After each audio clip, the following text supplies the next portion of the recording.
Fade in. Cut to. Exterior. Interior. Restaurant? Bar. Club. Day. Night. Action. Everyone, it is time that Restaurant Fiction breaks down and reviews the Lanford lunchbox. And we dipped deep into our arsenal of who we could bring on from the Lanford lunchbox. Oh, do you not know what the Lanford lunchbox is? Have you not ever went to the Lanford lunchbox? Well, guess what? It is the fictional restaurant featured in the 1990s sitcom Roseanne. That's right. And there is a quintessential sandwich, which we will get to it, that really brings the whole sitcom together and really represents what Roseanne is. Yes, you think it is because of the family? You think it is because of the lead characters? No, it is because of the fictional restaurant, and it is because of the sandwich. And who did we bring along? None other than burger scholar himself, George Motz. Who is George Motz? Well, guess what? Pretty much when you have a question about a burger, he is the burger scholar. People have coined him the burger scholar for over a decade now. He has a new restaurant coming to New York called Hamburger America. He just had a cookbook pretty much published and distributed all across America. I think also the world. I'm not sure. Check your Amazon, check wherever, check your local independent bookstore, your cookbook store, your library.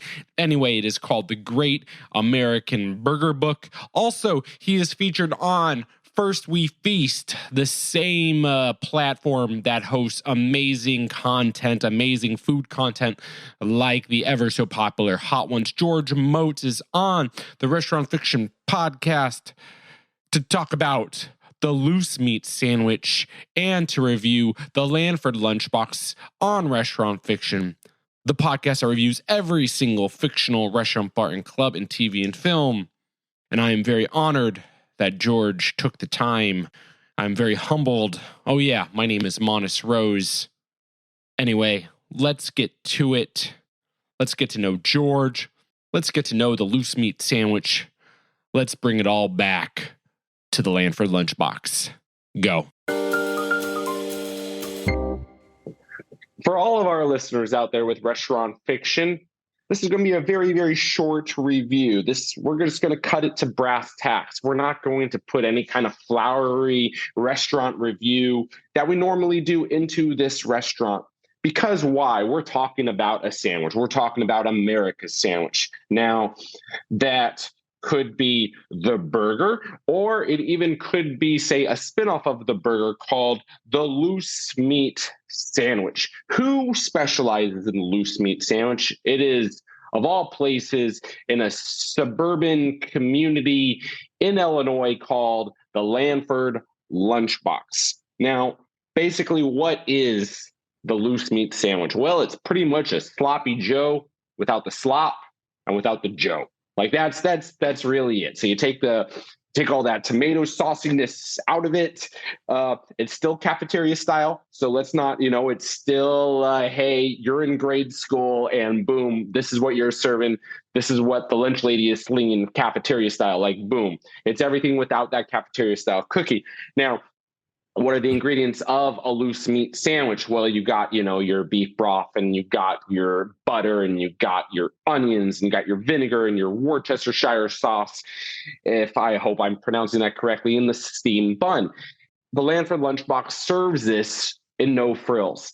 I come from blue collar, so this is a blue collar place. It is a no collar place. This is a white collar place. Any kind of collar can actually come to the Lanford Lunchbox, and you eat, and hopefully you do get served, because sometimes you never know whether the customer service at the Lanford Lunchbox is going to be good or not, whether the the hospitality, the front of the house, woke up on the right side of the bed.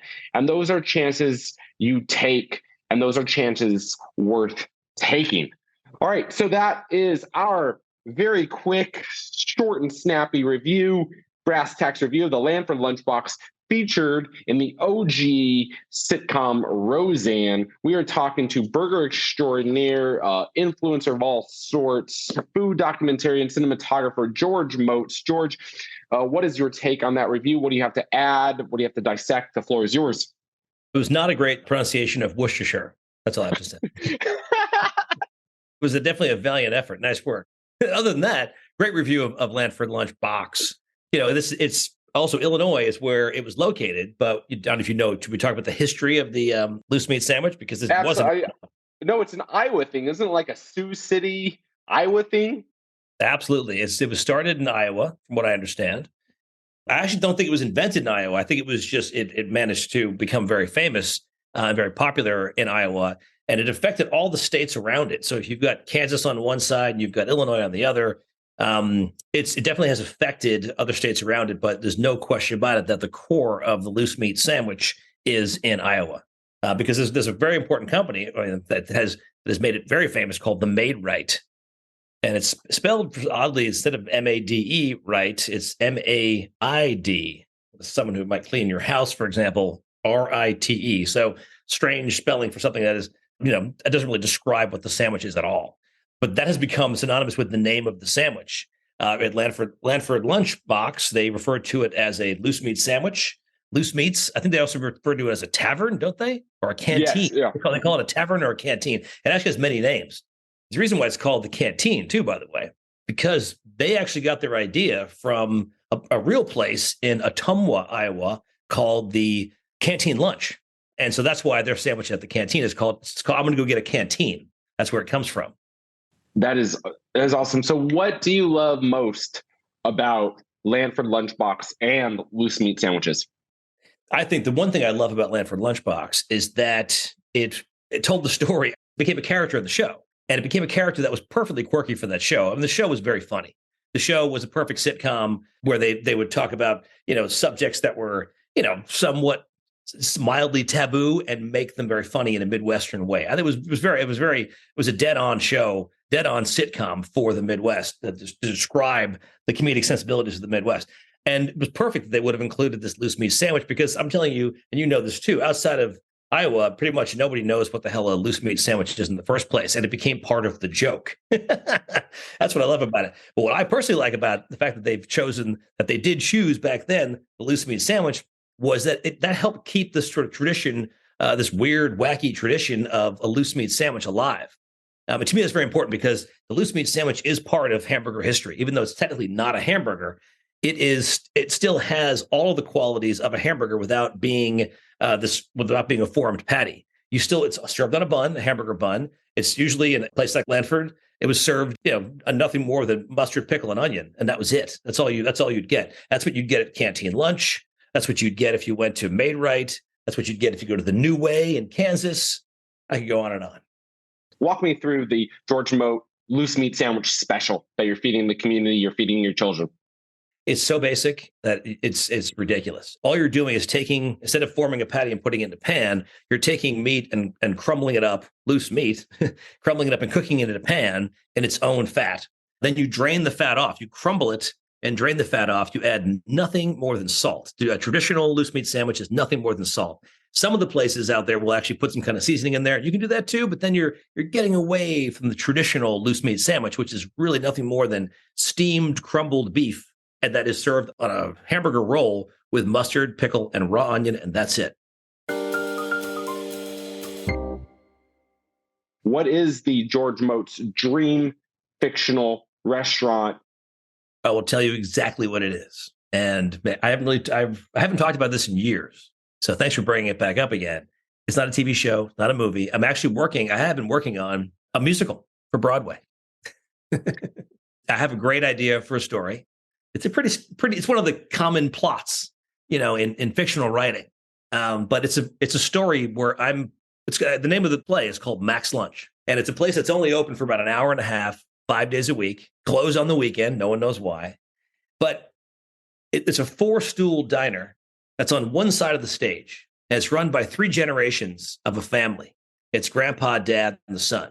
And it's a very basic story where, you meet all the characters in the first act. They're coming in the door. There's only 4 stools, so people have to wait. But the lunch is fast. The people come and go quickly. All of the stories in Max Lunch are based on all of the stories and the things I've heard in my own studies, where I've gone through hundreds and hundreds of hamburger restaurants that have the craziest. We close at 7:50 p.m. Why not 8 o'clock? That's because the curfew back in the day was 8 o'clock, and people needed 10 minutes to get home on their horse or something like that. It's like you hear these crazy stories.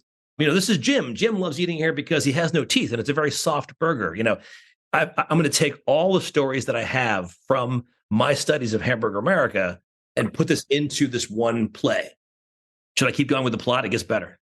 Please, yeah, tell me more. The floor is yours. Yeah. No one can steal this. This is mine. No, we've already gone through all the ideation. At the end of the first act, you realize that the restaurant's done. It's going to close.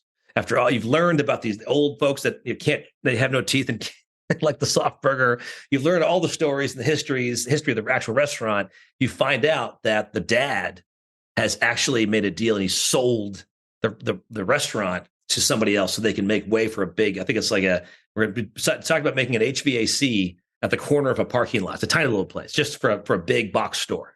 They're going to lose the restaurant. So you leave.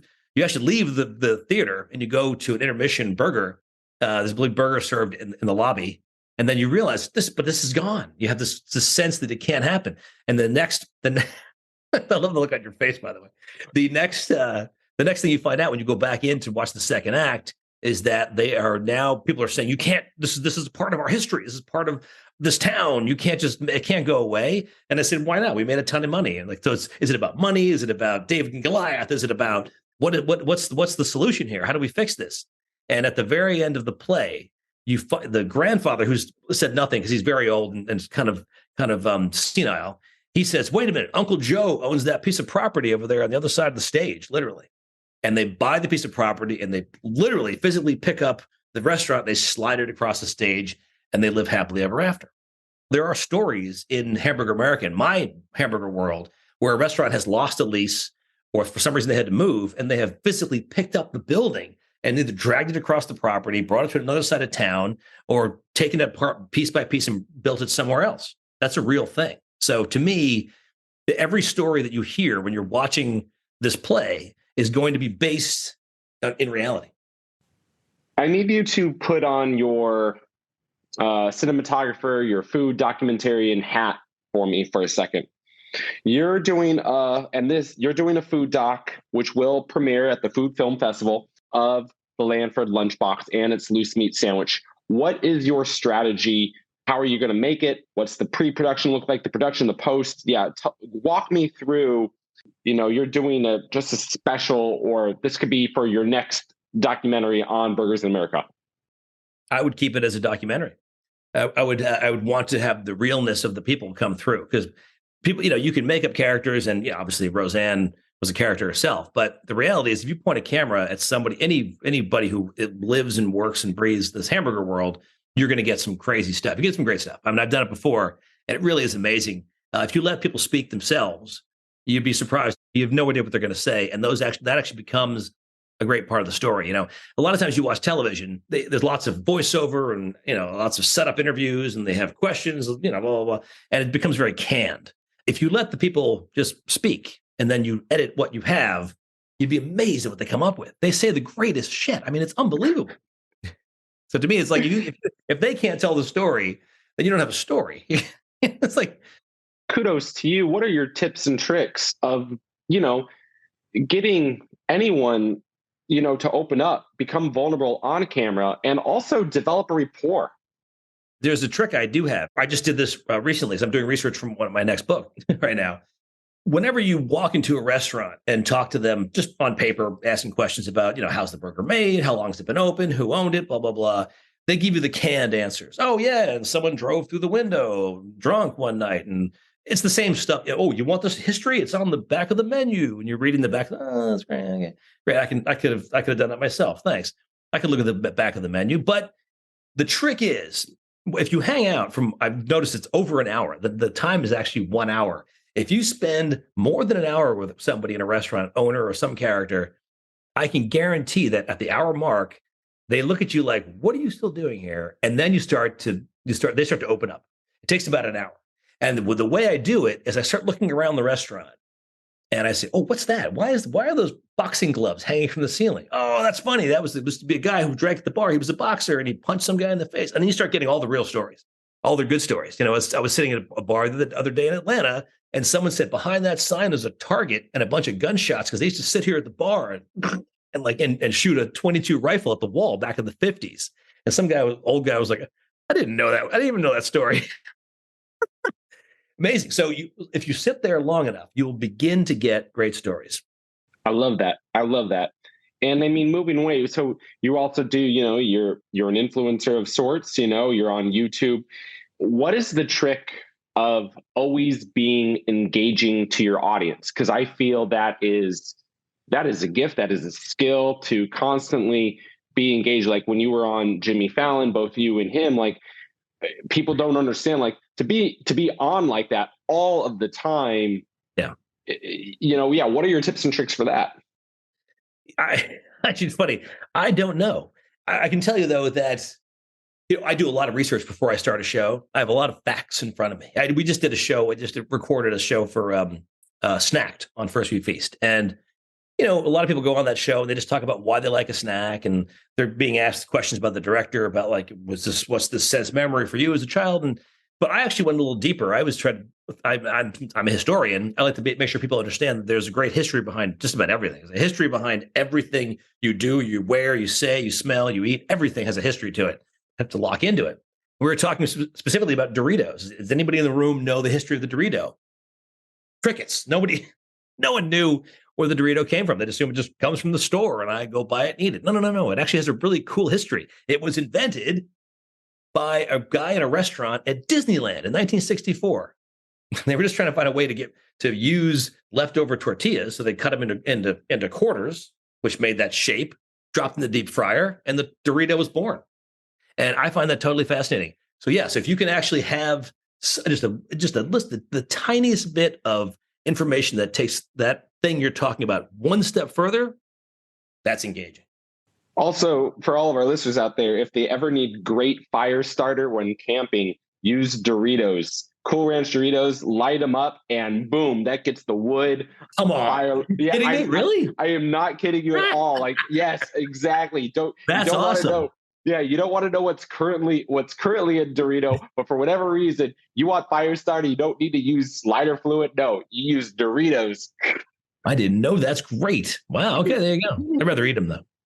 Yeah. So let's talk about this new burger restaurant. So tell me about it. That's fine. So we're opening in the summer, and let's talk about sense memory. This is literally going to be a piece of living history. The idea is that when you walk into Hamburger America, the name of the restaurant, when you walk into the restaurant, you are taken back, but you're not really taken that far back. You're not taken back to kitschy, this is 1954. No, it's just you feel like you're in a very familiar place that feels very comfortable.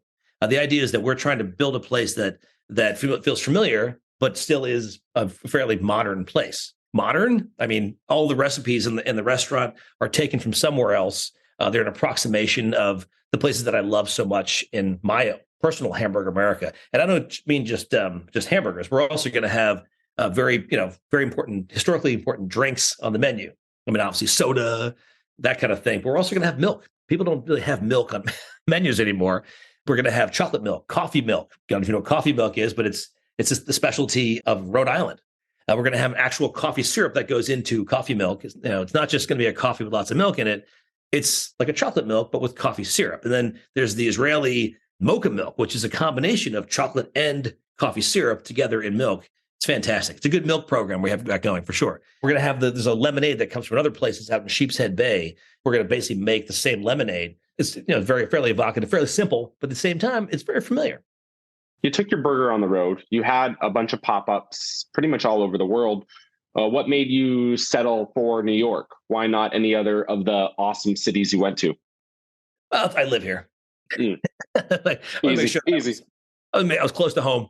But the burger I chose, though, to feature on the menu is not a New York burger at all. It is something called the Oklahoma Fried Onion Burger. And that's going to be the core of the menu. And I've been making this burger at pop-ups. I've made probably 30,000 in the last 2 or 3 years. It's been incredible. Just the pop-ups and big events.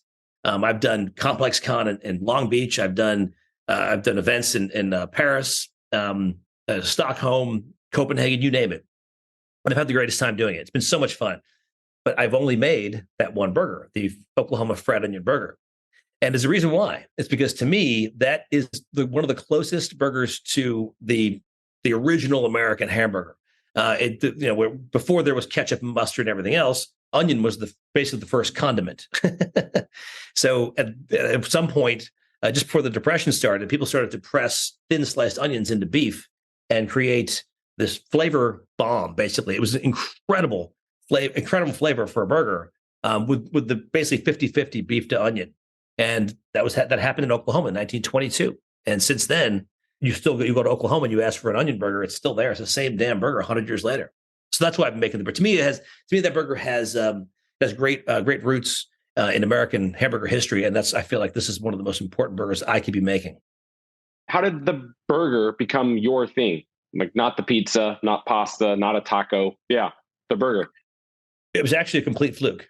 I'm a filmmaker first. I was director of photography, local 600 director of photography in the Union for 26 years. And I've been shooting films and documentaries and television commercials forever. And as a side project, I decided to bring a camera with me. Back then, it was a Sony PD-150, which is a tiny little mini DV camera, like a semi-professional prosumer, they called it. It was a prosumer model. And I brought this thing on the road with me when I went to go and do big film and television commercials. And I would say, guys, I'm going to go over here and check out this hamburger place and do some filming. I ended up making a film called Hamburger America way, way back when. But I was a filmmaker first. I was the director of photography, and I'm not really focused on American culture per se. But I realized that once I started putting this film together, that it was a real deal. It made me realize how there are so many great stories out there, and I'd shifted over to hamburgers. Couldn't believe it. It was just a total fluke. And people started to say to me, "Oh, you're a hamburger expert." I said, "No, I'm a filmmaker." And I said, "Well, you know all these things about hamburgers." And then I started asked my opinion. I'd go on the news, talk about hamburgers, and I actually did the research. So it did make sense of how I became that, but it wasn't originally supposed to be hamburgers. I guess I could have chosen anything. It could have been anything, but just coincidentally, it was hamburgers. George, I'm not going to lie, I was pretty much blown away. I was blown away by your knowledge, by your passion.